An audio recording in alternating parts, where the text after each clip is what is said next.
It's just another night for Supernatural Girls. Real stories, real answers to life's biggest supernatural mysteries. And now for another exciting interview with paranormal experts from this world and others. Here's your host, paranormal researcher Patricia Baker, on the one, the only Supernatural Girls.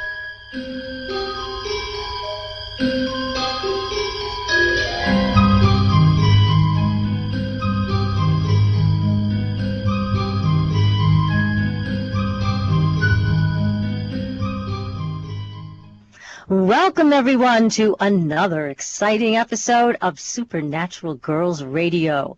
I'm your host, Patricia Baker, and I'm here with my co-host, PK, all the way from sunny and hot Tucson. That's right. How are you, PK? Melting I feel like I'm put on a spit. And you see, PK is so devoted to the show. She doesn't even run the air conditioning because it makes noise. Right. That's right. And we want our listeners to have very, very good sound from us. So she is roasting away in her office tonight. That's for your benefit, everybody. Like they really care. As long as they've got it cool, they're fine. That's right. So lots going on in the world. We've had quite a tragedy over there in the UK. What a shame. Again, that is a shame. Our prayers go out to the friends, families, and everybody who's suffering as a result of that horrific act. Was mentioned also that Ariana Grande, her mother, was in the first row and stepped right up to the plate and was helping everybody around her to get them protected and covered, which I thought was quite interesting, considering you would have thought that they would have gone to cover her up, but instead she was doing her best to help out. So that puts a little change of the spin. The daughter may be a little stinker, but the mother's great. Yeah. Exactly. Well, that's nice to hear that there's some heroes in all of this. Yes. So it was a sad time, and it still is a sad time. We're still all reeling from this. It's unfortunate beyond belief, but we're going to have to push ahead, aren't we? So what's happening with our numbers? What can we come to expect? Well, what's really going on at this point in time is because everything deals with family type things. And one of the things that I talked to you about earlier today, anytime we deal with a month that deals with everything being perfection, everybody's trying to make it perfect, we also have issues with our pets and things of that nature. And I've had 5 clients that have lost their pets this month. No. There'll be illnesses, lost pets, things will go wrong, or issues will pop up about their pets or a neighbor's pet. But pets have been, like I said, 5 in 1 month. That's quite a bit. Usually they're outside of the fact somebody gets lost once in a while. Don't usually get too much on that. But it's all about we're trying to make things different. Getting things laid out for what's coming up next month, I think, is why we want everything perfect. I think we're going to get a little bit more of what's just taken place worldly next month. There's some legal things that'll be taking place and not comfortable things for the rest of us. You're going to be watching some secrets being made known, the good and the bad of. So I'd keep our fingers crossed that we hear the good secrets, not the bad ones. Yes, I agree. Yeah. We want all the stuff that we should be told, right? The honesty has been missing, hasn't it? And that's part of what our show's about tonight. That's right. And there has been a lack of honesty for quite some time. For thousands of years, apparently. We are going to find that out tonight when we bring our guest on the air, Micheal A. Cremo. He is a man of great courage, isn't he? Yes, he is. Definitely. Tremendous courage. He has taken on other archaeologists and historians and presented an alternate view of what our history really is. And he's outed a lot of them for covering things up. We're going to find out what's really going on tonight. Micheal is going to tell us the truth because the truth is right here on Supernatural Girls. So we're going to get to the bottom of a lot of things tonight with Micheal Cremo. And his books are amazing. I mean, we've been reading, oh my God, it is amazing. Michael's books are great. Human Devolution. We devolved. We're going to find out how the hell that happened. So he's going to talk to us about that. And for paranormal news, I want to suggest everybody go to the Facebook page. We've been posting all kinds of cool stories. We have a monster bear apparition that was terrorizing people. We have, what's that? There was a gateway they discovered This is a scientific discovery, a gateway between universes. So, I wonder who's traversing our universes, going from one to the other. Well, it's not us, but I want to know who the gatekeeper is. Yeah, the position of power. We want to know. Well, and I also have, for paranormal news tonight, I wanted to share a personal experience, because one of the things we have shared on the show and questioned our guests about is this. Alien abductions. They seem to occur without our free will. Now, we've been told over and over again we have free will on this planet. We can decide yes or no. So my question and your question to our guests in the past have always been, well, then what happens with our free will regarding these abductions? So why don't people have the right to say no? So here's what I learned. I was a dream analyst for over 25 years. So I pay attention to my dreams. And just the other night, I had a dream. And in this dream, somebody was asking me for a tissue sample. They said, we just want a little tissue sample. Now, whoever was asking me, it was someone I didn't know. They didn't look like aliens. But I thought, what a strange thing to ask me for. And I kept saying no, no, no. And they kept asking over and over again. And then I realized what this was. The aliens, in my opinion, the ETs and the interdimensionals know how to use the dreamscape to get to people. Ooh. So they visit you in your dreams like they were visiting me. And that's how they get around free will. Because they asked me, can we do this? If I hadn't recognized what they were, I might have said, sure.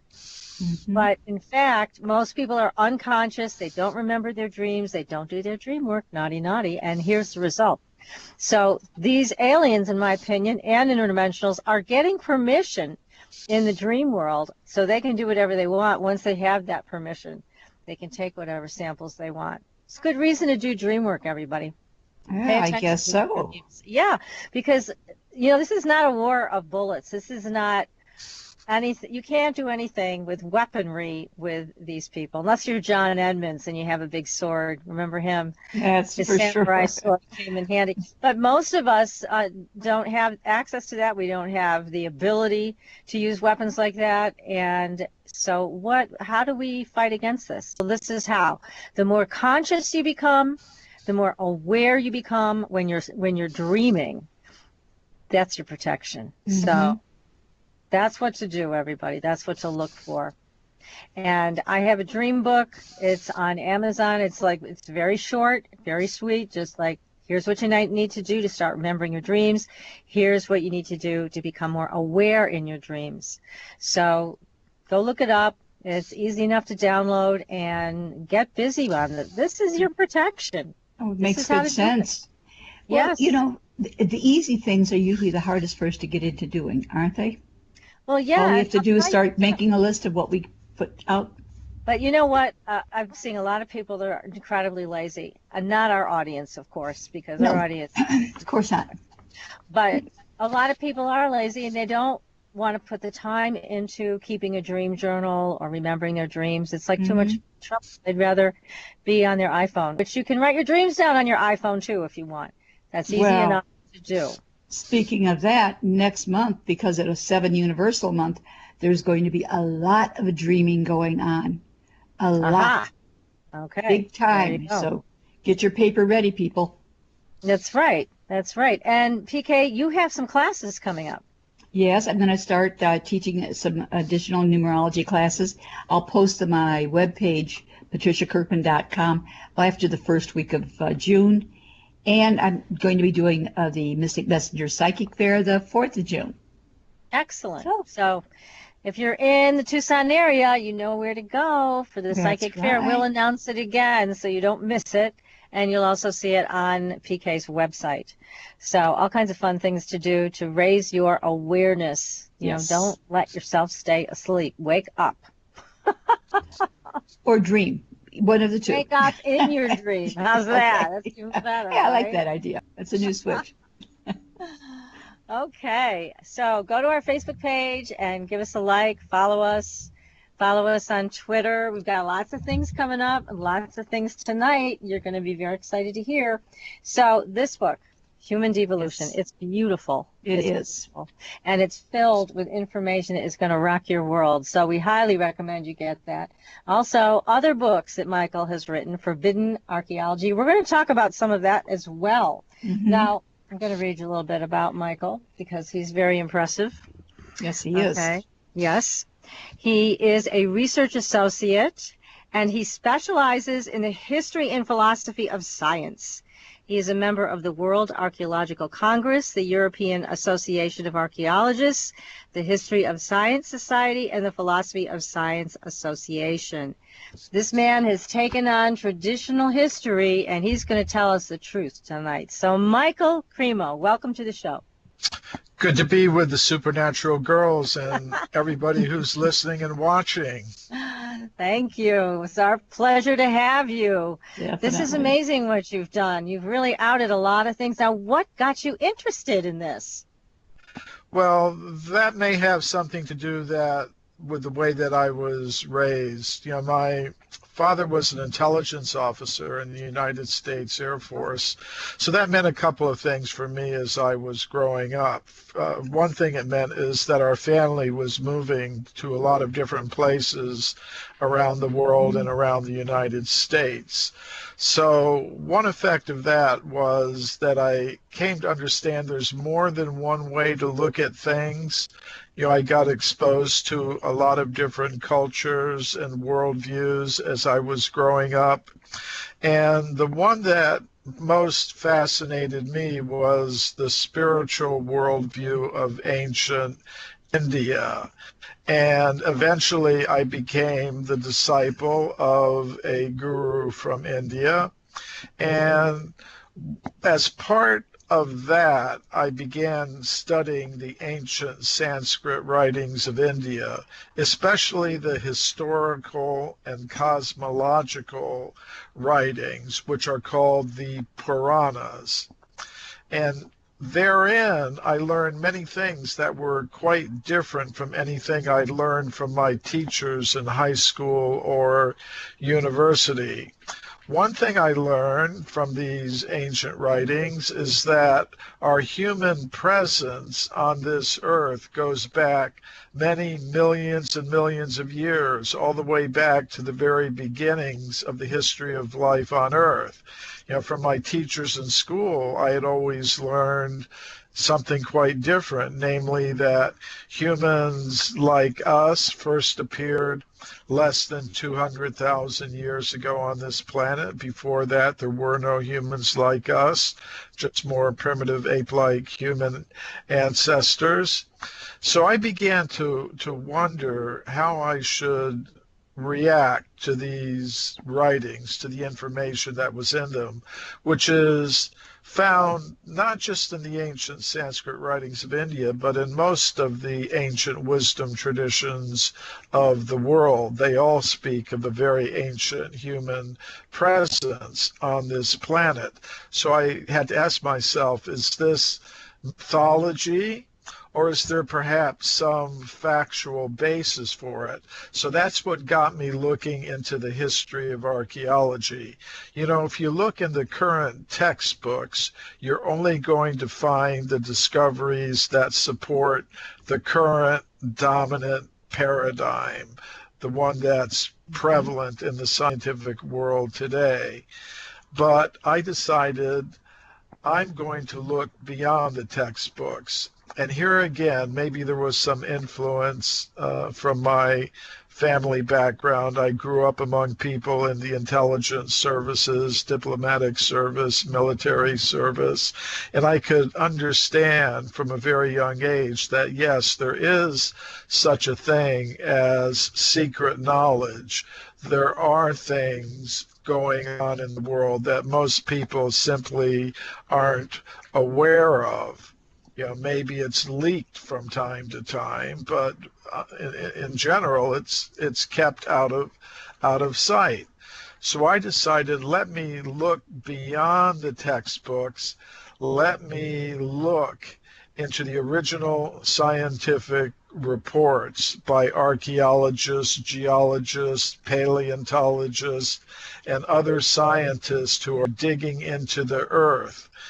And when I did that, I was amazed to find there were many scientists reporting discoveries of human bones, human artifacts, and human footprints going back many, many millions of years. So I collected all of those reports in a book I call Forbidden Archaeology. And, sometimes people ask, well, why forbidden?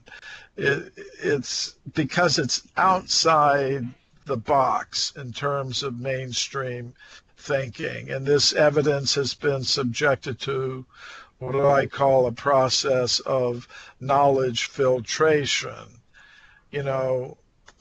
A scientific discipline is usually governed by some kind of paradigm, some set of beliefs and methods and conclusions that dominate that discipline.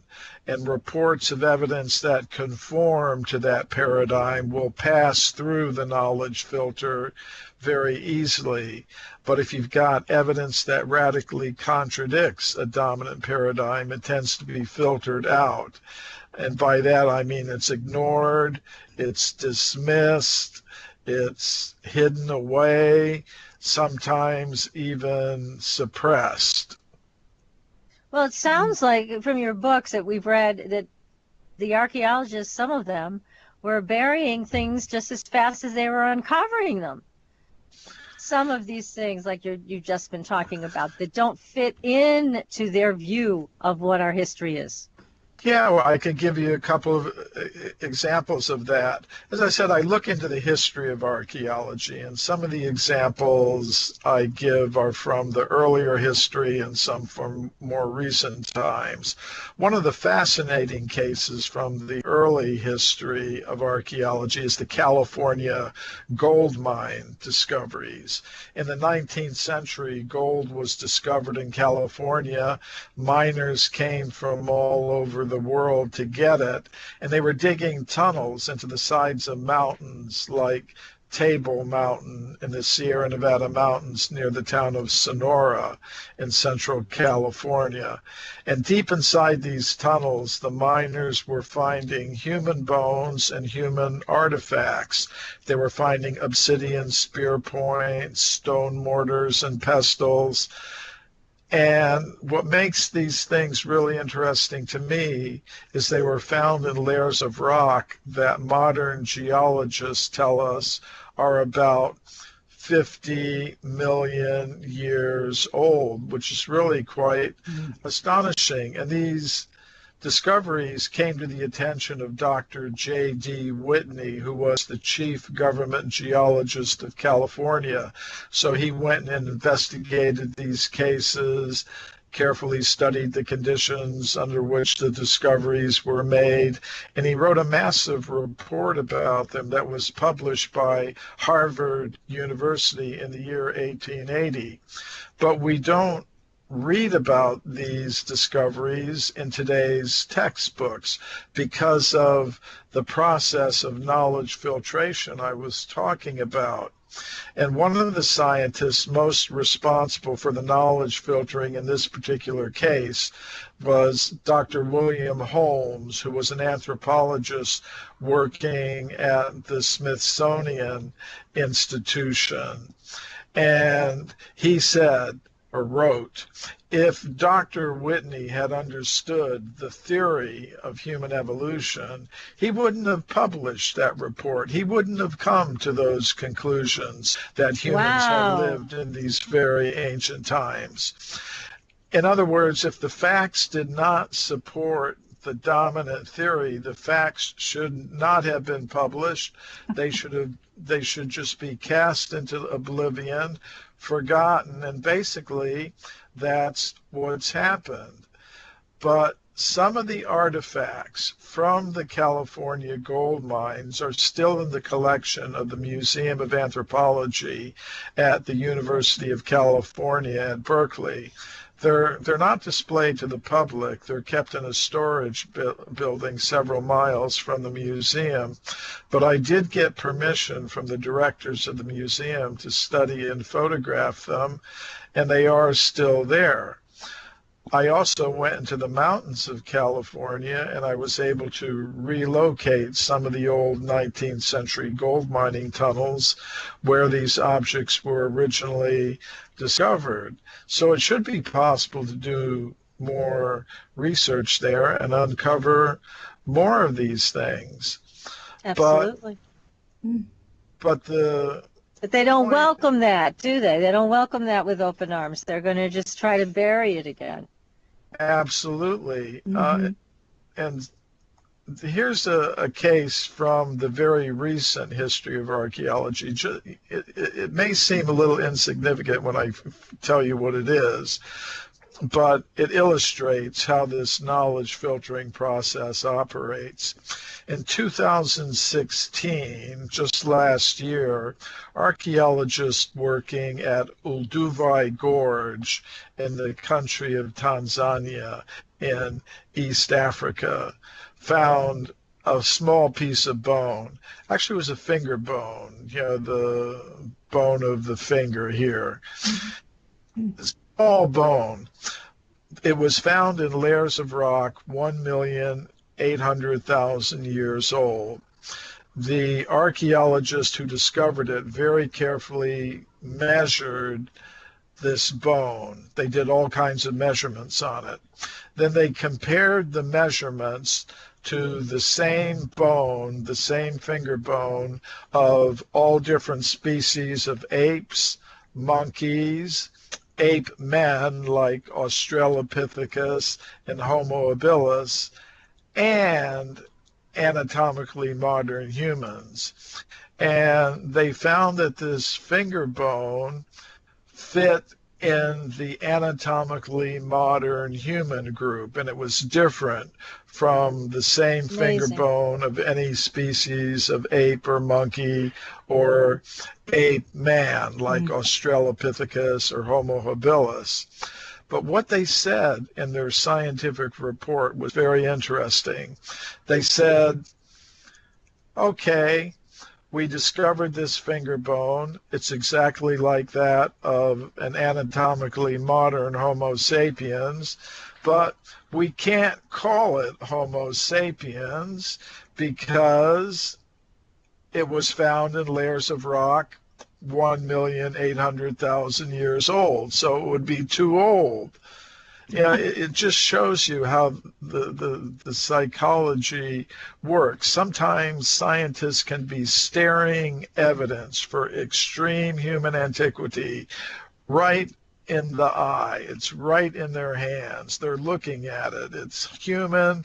It's found in layers of rock 1,800,000 years old, but they cannot admit it as evidence that humans existed that far in the past because it would completely upset their paradigm. There have been interesting psychological experiments that have been done. In the 1940s, some psychologists did some experiments with playing cards.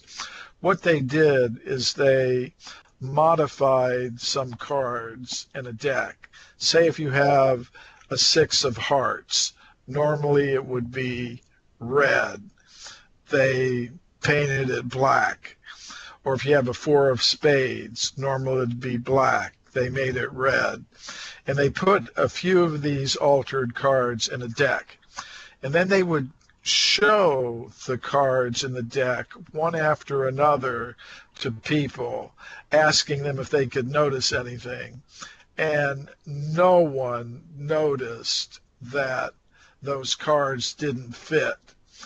And it's the same kind of principle operates in the scientific world. Sometimes scientists don't see what's really there in front of them. They see what they expect to see. They see what their paradigm allows them to see, even though it's staring them right in the face. Just like you could show the person the black 6 of hearts, they see it as a normal card. They won't notice it as an anomaly. And you know, if this happened just once or twice, you know, maybe you could overlook it. But what I've shown in my book, Forbidden Archaeology, is this hasn't happened just once or twice. There are hundreds of these cases of human bones, human artifacts, and human footprints going back tens of millions, even hundreds of millions of years. And yeah, some people, we're hearing some noise outside on Venice like Boulevard. Okay, some Emergency people vehicles. well, what difference does it make whether human beings have been around a few hundred thousand Well, that's what I was going to ask. It's like, you know, what difference does it make? Why not just come out and tell the truth? What difference does it make? It's a big deal. Well, I think the significance of this evidence is that it points to the need for new explanations of human origins.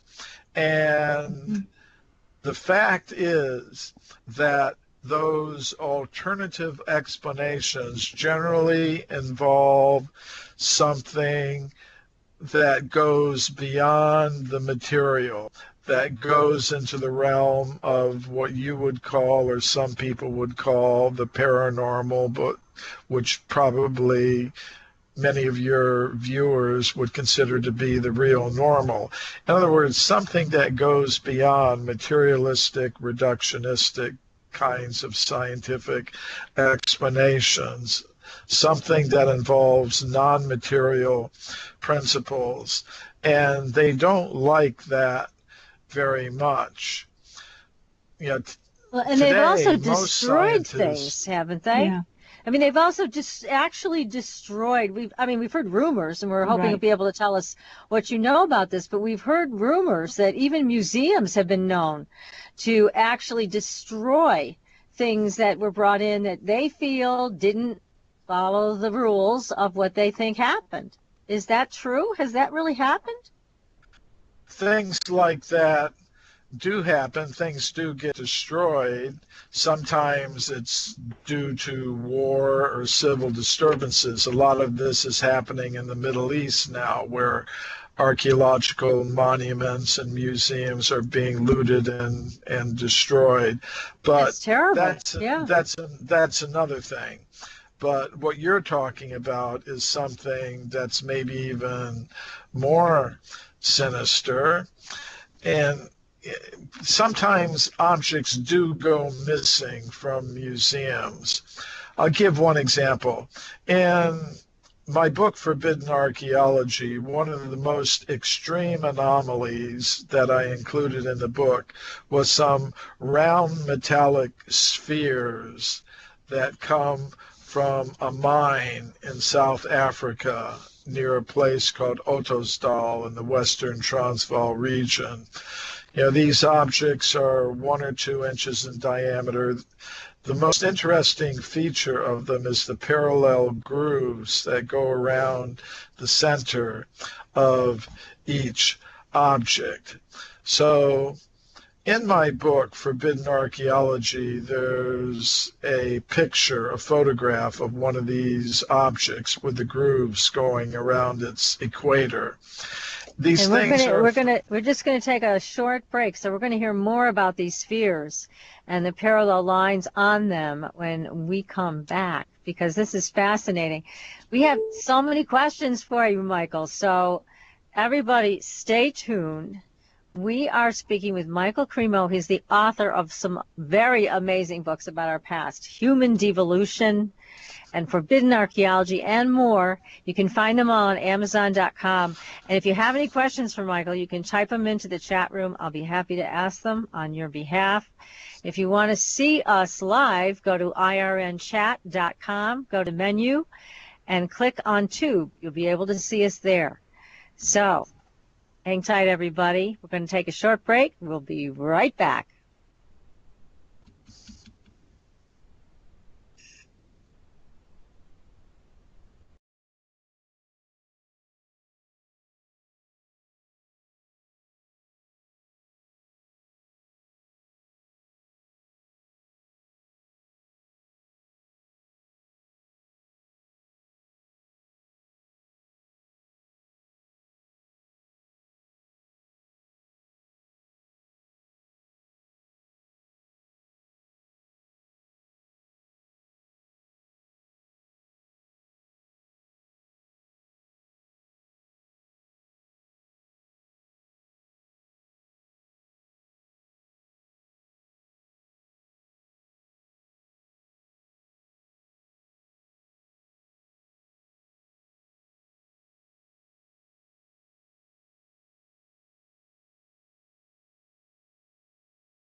Welcome back, everyone, to Supernatural Girls Radio. I'm your host, Patricia Baker. I'm here with PK from Tucson. And I wanted to let everybody know that you can also get a hold of Micheal Cremo's books on his website, okay, which is mcremo,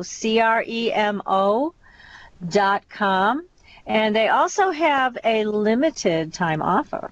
So anyone who purchases the newest book, which is called My Science, My Religion, has the option of receiving a free Bhagavad Gita, as it is from the ancient Vedic literature of India. Very nice offer. So again, you can find that on Micheal's website, which is mcremo, CREMO.com. How about it? That's nice. So we are back on the air. We've got to, Micheal, can you hear us okay now? I can hear you, but your voices are coming out not through my headset, but through the speakers in my laptop. Okay, as long as you can hear us, then Right. we'll fire some questions at you. Tell us the truth about Bigfoot. People have found evidence, have they not? In my book, Forbidden Archeology, I have an entire chapter called Evidence for Living Ape Men. Basically, when I look at the archaeological record, I see a different pattern than most scientists would see who are operating according to the orthodox paradigm of human evolution.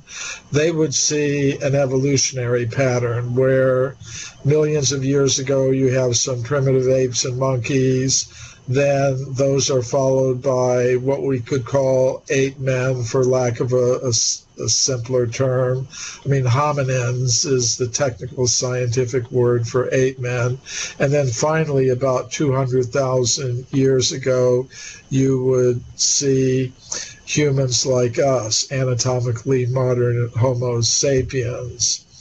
But when I look at the archaeological record, I see there's evidence that humans like us existed in the very distant past, millions of years ago, and that we coexisted with primitive apes and monkeys and various kinds of hominins or ape men.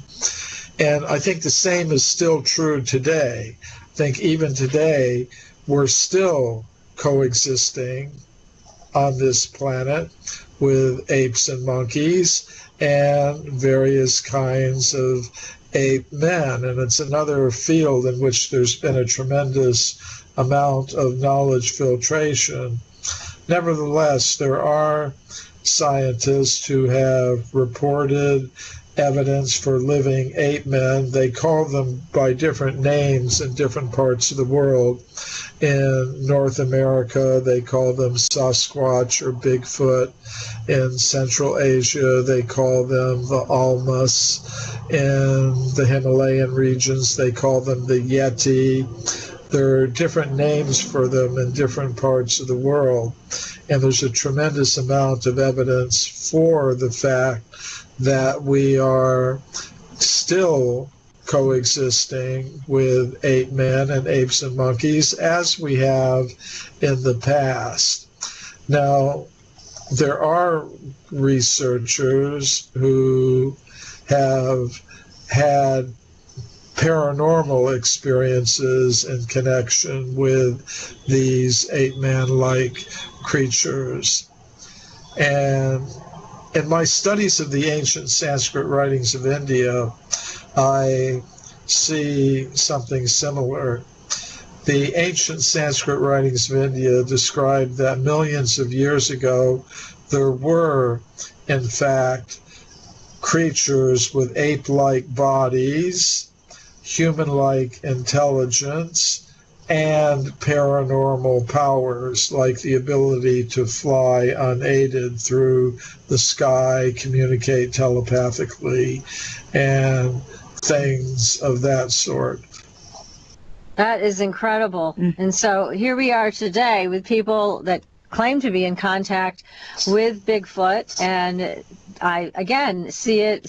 Some of them see Bigfoot as a very spiritual creature, and more spirit than matter, and able to manipulate their vibration so they can move into and out of matter. So it's a very interesting concept that some of the researchers are bringing forth. And what about extraterrestrials? Do we have evidence archaeologically of extraterrestrials? Well, according to the ancient Sanskrit writings of India, there are 400,000 human-like species scattered throughout the universe. Wow. So yes, I accept the existence of extraterrestrials. You know, you can go to India, there are cave temples that are very elaborately carved, and some of the carvings show spacecraft. They're called vimanas. And I have an expanded conception of what it means to be an extraterrestrial. I would say that as conscious beings, we're all extraterrestrials, because as conscious beings, none of us is from this level of reality. We're not from the world of matter. We're from some other region of the cosmos, some other dimension. You know, the Vedic cosmos is a multi-level cosmos where you have one level of the cosmos dominated by gross material elements and energies. That's the level where we find ourselves now. It's inhabited by creatures adapted to the conditions there.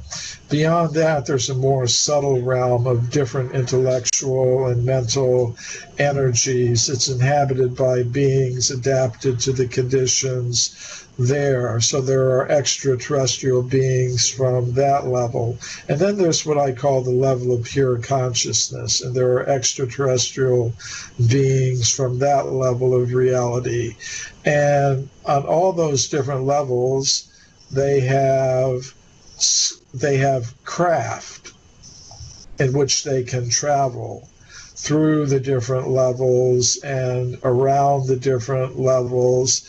So there are all kinds of, I have an expanded conception of what it means to be an extraterrestrial. Some people, when they think of extraterrestrial, they think only of flesh and blood creatures like ourselves from some other planet.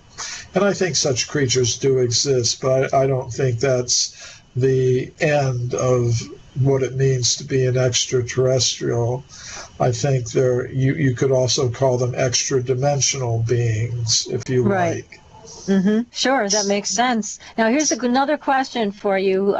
Back to archaeology and the timeline. They would like to know, what is the timeline for the short-lived Cro-Magnon man? Cro-Magnon is a type of anatomically modern human. They lived in Europe maybe around 40 or 50,000 years ago, and that's just according to the mainstream paradigm. But I believe humans of the Cro-Magnon type, of the Homo sapiens type, have existed on Earth for many, many millions of years, and there's archaeological evidence for that. So, but according to the Orthodox paradigm, Cro-Magnon would be the type of anatomically modern human that existed in Europe 40 or 50,000 years ago. But as far as I'm concerned, there's evidence that humans of that type existed in Europe 4 million years ago, 20 million years ago, 30 million years ago. There are anatomically modern human skeletons that were found in the 19th century by an Italian geologist named Giuseppe Ragazzoni at a place called Castanedolo in northern Italy. These human skeletons were found in layers of rock 4 million years old. So I think the Homo sapien type goes very far back in time. Yeah, that's incredible. 4 million years ago, not 400,000, 4 million. Well, let me ask you this too, because in your book, Human Devolution, you also reference some experiences and experiments that were done with psychic mediums, and they were successful. Yeah. But they were dismissed. So tell us more about that. Well, it's part of what we could call the forbidden physics, if you want to call it that. Say most high school students, when they study physics, they learn about the work of Marie and Pierre Curie. Right. They're very famous. They were a husband and wife. They were both physicists. They both won Nobel Prizes for their work in discovering radium. Every high school physics student learns about them. But what you don't read in the physics textbooks is that they were doing experiments with mediums. They were part of a group of 20 or 30 prominent European scientists who were doing such research in Paris early in the 20th century. One thing they did is a couple of years of research with an Italian medium named Eusapia Palladino. And this woman had some paranormal abilities. She had psychokinetic or mind over matter abilities. So they did experiments with this medium in the Psychology Institute in Paris early in the 20th century. And, they had her one day, and, she was sitting in a chair in the laboratory, and some of the scientists were holding her hands, some of the scientists were holding her feet, making sure she couldn't move at all, to carry out any kind of trickery or anything. And in the middle of the laboratory, Pierre Curie said that in broad daylight, under perfect conditions of observation, a large table was floating about a meter, about 3 feet off the ground. And he was measuring it, how high it was floating. He was timing it, how long it was floating. And the entire group of scientists, including 5 Nobel Prize winners, including the Curies, they signed documents saying these things are absolutely true. And Pierre Curie said, we have to take things like this into account if we're going to have a complete picture of reality.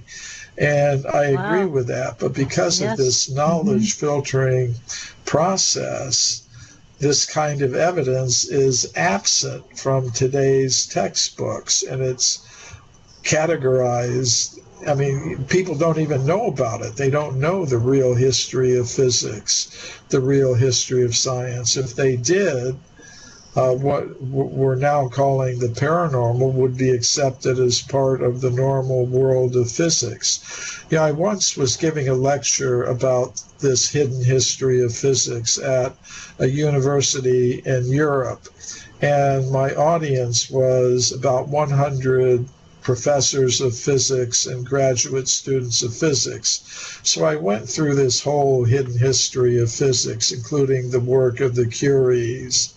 And one of the physicists came up to me later and he said, by day I do plasma physics, the physics of superheated gases. He said to me, but privately I'm doing some experiments in telepathy. I take a coin and I flip it. And my son, is eight years old or something like that, is in another room, and my son has to guess whether it's heads or tails. and he said, my son is getting 80% correct. And he said, high. I would never tell this to any of my colleagues. You know, they would think I've just gone completely nuts. And it's such a shame because we're missing out on this aspect of who we are. And there are people, you know, that can do these things. Look at and he Fury said, Yellow. but I feel safe in talking to you about it. You know, so as I travel around the world, it's one of the things that I see that sometimes, you know, you may be looking at somebody, a scientist, and think they're completely orthodox in their views. But if you get to know them and they open up to you, you'll find they accept some of these things. I mean, another time I got invited to speak at the geology department of a major university in the United States. There was a professor of geology there. He invited me to come and talk about my book, Forbidden Archeology. And I did it. I spoke in the geology department there to the professors of geology and the graduate students. But I was just curious. You know, I asked this man, why did you invite me? I mean, you look at the guy, you know, he's a full professor of geology in the science department of a major university. He's publishing in the mainstream scientific journals. He's authoring textbooks. Yeah, why did he invite you? Yeah. Your competition, but he said, I heard you on Coast to Coast, which is one of the shows, late night shows. Yes. So you just look at the guy and you think completely orthodox, but late at night, you know, he's listening to a show like yours, and there's so many others, and he's getting fascinated by it. So he invited me to his house, and we were sitting having dinner, him and his wife and me. And she's also at the university. And then they start telling me about a UFO experience that they had where some kind of strange craft, you know, came over their house. You know, they live on the outskirts of the town. And you know, sometimes that's what I experience. And you know, it's you so meet cool. people like that who, if you just saw them, you'd never think. You'd never think it. But here they take you by surprise, but obviously they feel safe with you, and they share these experiences. Now, I live for the day, Micheal, when we can share these experiences in public without fear of being made fun of or put down or killed by the government or whatever. I mean, it would be I think that's eventually going to happen because this is a sign. You know, it's like it shows that even within, you know, the educational and scientific establishment, there are people who are officially going along with things, but who inside have different ideas, and they share them with others just very, very carefully. Now, to me, that is a sign that eventually things have to change. When you've got people who are part of the establishment harboring different kinds of ideas and kind of sharing them secretly with each other and with people that they trust, I think eventually that's going to break out into the open. And what to speak of the fact that most people among the general public, according to Gallup surveys, claim to have had paranormal experiences, don't accept the mainstream scientific theories about human origins. You know, it's been shown that, so to me, these are all positive signs that despite the fact that people are going into these educational institutions that are controlled completely by the mainstream scientists, and they're leaving them not having been convinced. Mm-hmm. And the fact that even within the mainstream scientific circles, there are people who have other ideas, and even secretly, I think these are all signs that eventually there is going to be a paradigm shift.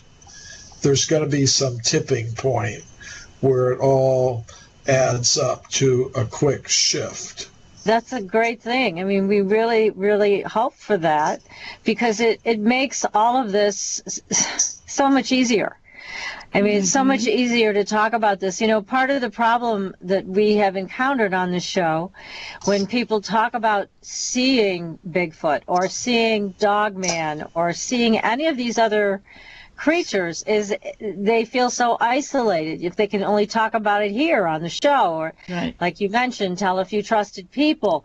But at the same time, what if Dogman's kind of dangerous?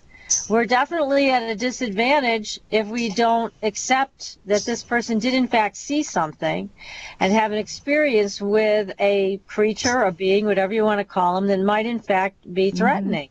So we have to, again, understand there are things out there. Maybe we don't want to accept that they're there because we get a little frightened, but they're there. People have seen them, and not just once. This has happened through centuries that people have reported this. So it would be wonderful to accept it, and then let's have another discussion, because once it's accepted, it's a totally different discussion, isn't it? Oh, can you imagine what you could build on then? Yeah, exactly. My goodness. Tremendous. I think if the institutions, the social, political, financial institutions are going to change, the first thing that has to change is our understanding of who we are and where we are. And once that happens, then it becomes possible to make other kinds of social, political, economic arrangements. But the first step has to be some change in fundamental ideas about who we are and where we are. And now, do you see that happening kind of as a shift in consciousness through our population? Because we know it's not going to come from our institutions, from our governments and places where there are strongholds of the past, that they were so addicted to wanting us to believe the past as they see it. So do you see it more like consciousness shifting and hundreds of thousands or millions of people? Is that where it's going to come from? No, that's already happening. I mean, surveys have shown, most people in the United States don't accept that we evolved from apes. I mean, they may have some other ideas that I don't necessarily agree with, but at least they're not accepting the mainstream scientific ideas about these things. I think at least 20 to 25% of the American people claim to believe in reincarnation and have had out-of-body experiences and things like that. So I think the general public is there already. They're all waking up. It's just a question of when institutions are going to... Yeah, they'll have to catch up to the rest of us, right? It's like the overthrow of communism. Some people thought it was going to be there forever, and right up to the last moment, the people who were imposing that system continued to impose it, even though the people had changed, and even members of their own leadership group had developed different ideas. It's exciting to be a part of the change, and Michael, you are at the forefront of it, and we thank you so much for coming on the show tonight and for sharing your work with us. Everybody be sure to go to Michael's website, get his books, mcremo.com, that's his website, or go to amazon.com. Don't miss out. This is a big consciousness shift. Be a part of it. And we'll be back next week with Scalar Energy. Tom Palladino. We're going to find out what Scalar can change for you. Be sure to tune in next week, and we will see you on the Blue Highway. Good night, everybody. Good night.